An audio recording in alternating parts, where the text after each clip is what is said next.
serious? Hey yo, it's Wally. So the Game Awards recently concluded, and to no one's surprise, Baldur's Gate 3 won Game of the Year. Well, no one except Sony fans.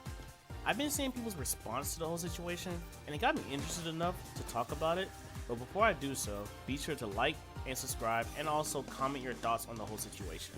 Okay, so for the three of you that have been living under a rock, Spider-Man was nominated for 7 different categories, right? Even the most important one, which is Game of the Year, and the game ended up winning not a single award.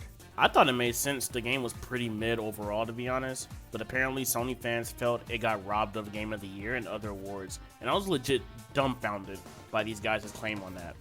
So to make it more clear as to why this game didn't deserve to win shit, here's a list of reasons why. Reason number 1, the gameplay. Outside of the glitches the game had, the gameplay was just okay, I guess. It's just a copy and paste from the last game, to be honest. It's like they didn't even try to add variety or anything new to the game. They only added one mission where you play as Venom. They still have you playing as fucking Mary Jane, even though it was a common complaint that Mary Jane segments were so boring in the last game. Like, who the hell gets a Spider-Man game to play Mary fucking Jane? We could have played more Venom, Black Cat, hell, even Yuri would have been interesting, but nope, Mary Jane. We have 2 playable Spider-Mans, but also no co-op. Talk about wasted potential. Reason number 2, the characters look like shit. I don't know what happened, but somehow the characters look horrible compared to the last game.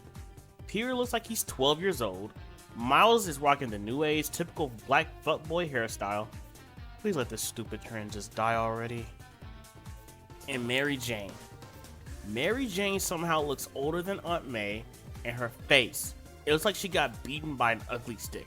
Her jawline is up there with Quagmire from Family Guy. Like not only do we have to play as her again, but I have to look at this as well? Nah, I'm good. No thank you. Reason number 3. The characters are written horribly. Now, I'm open to change in a Spider-Man story. I'm not one of those purists that needs everything to be a one-to-one adaptation to the comics. But all I ask is for the characters to stay intact, what they're known to be, right? For some reason, they turned Peter into a legit weak-minded cuck. Now, don't get me wrong, I know Peter is a nice guy and all, but they really threw my guy under the bus, just to make other characters like Miles and Mary Jane look good in comparison to him. Constantly apologizing to Mary Jane about things that don't matter, being hella unreasonable to Harry about giving him his suit back to him or else he's gonna die, and his whole character just feels like off. Like they just take yet another original character and demasculinize him in favor of giving a spotlight to Miles or Mary Jane, and honestly that shit's fucking whack. Mary Jane being this overpowered girl boss doesn't even work. Like, I get it. We live in a day and age where the female characters has to fight too, and not just be a damsel in distress anymore for some reason. But if you guys want a stealthy female fighter that can handle her own, Black Cat is literally right there. Use her. Make her playable. A chance to add variety to the game with a female lead, but fuck me, I guess. Miles overshadowing Peter as a lead character is honestly not surprising at this point. Like, it's been obvious for a while now that they want Miles to replace Peter as Spider-Man so bad. But I'm sorry, this is Peter's story, not Miles's. And Peter Parker will always be Spider-Man. Miles Morales will only be Miles Morales, nothing more. And in a third game, I bet they're going to completely write off Peter and have Miles as the official main character for Spider-Man. And watch that game flop, because without Spider-Man or anyone else to support Miles in his story, no one would truly give a fuck to follow Miles alone. And he cannot carry a story all by himself because he's just uninteresting. The final reason? The story sucks. Now, I already knew adding more than one major villain in the game would be a problem. I mean, look at the Spider-Man 3 movie. But how do you guys somehow fuck up Kraven as a character? Like, Kraven is supposed to be this apex predator that works alone, but for some reason in the game he has henchmen, which is not Kraven-like at all. Also, him hunting everyone except Spider-Man is dumb as fuck.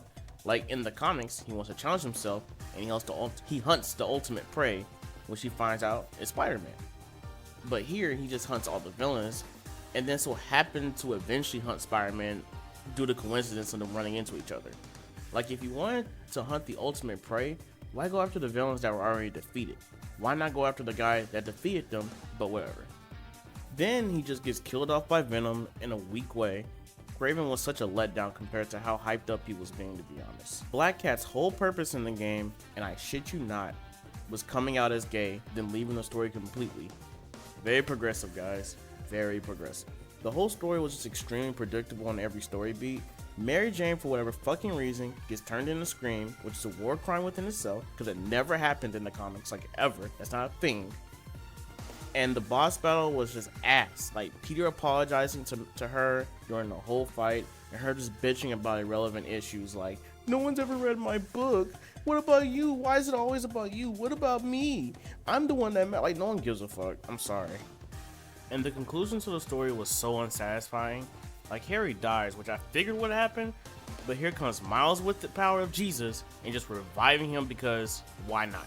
Like, if Harry died and it was because of Spider-Man, it would have made sense for Norman to be the Green Goblin for the third game, and it actually would have been kind of interesting because it gives him motivation to kill Spider-Man. But since Harry's alive and just needs to be treated again, Norman has no real reason to hate Spider-Man. If anything, Spider-Man saved his life, so there should be no beef between the two, honestly. Overall, the game was mid as fuck, and it deserved all the awards it won, which was 0. I'm glad Insomniac is finally getting exposed. They've been on the decline in quality in their games for a while now, and Wolverine will be ass as well. Watch. Somehow, Logan is going to get killed off eventually, then the main character is going to be a race-swapped lesbian X-23. But anyways, that's all I gotta say about this. And again, if you like what you saw, please like, comment, and subscribe. But yeah, I'm out, guys.